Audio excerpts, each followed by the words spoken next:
My parents weren't monsters, but growing up with them was hard. I want to be careful about how I tell this story because I've told it wrong before. The wrong version sounds like a villain origin story. Two cold, demanding parents who never hugged their kid, never said I love you, never showed up. Clean and simple and easy to be angry about. The true version is more complicated than that. And I think the complicated version is actually more useful. My parents immigrated here from Nigeria in the late 80s with 2 suitcases and about $400 between them. My dad worked double shifts at a factory for 3 years before he could afford night school. My mom cleaned houses 6 days a week while pregnant with my older sister. By the time I was born, they had clawed their way into the lower middle class through nothing but relentless, grinding work. I say all that not to make excuses for them. I say it because it is the context for everything.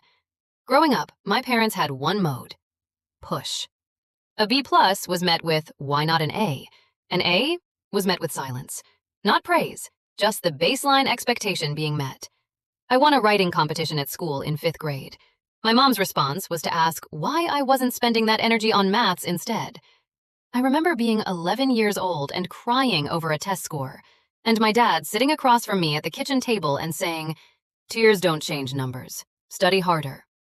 He wasn't cruel about it. His voice was calm, matter of fact. That was almost worse. Affection in our house existed, but it was expressed in a language I didn't have the translation for yet.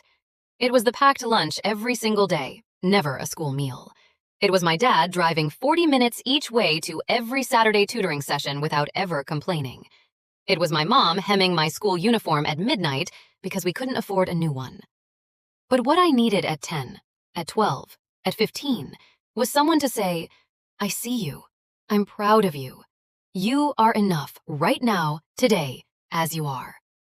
Nobody said that. What they said instead was, "You have to be twice as good to get half as far. You don't have the luxury of being average. Everything we did for you." I heard those words so many times they stopped meaning anything. By 16, I had built a wall inside myself. A clean, high wall between who I was at home and who I was everywhere else. At home, I was tense and quiet and always slightly braced for the next correction. Outside, I was the first person to make the room laugh, the one people came to when they needed to talk, warm and open and easy. I had learned to save the soft parts of myself for people who I thought deserved them. My parents were not on that list. Part 2, dropping tomorrow.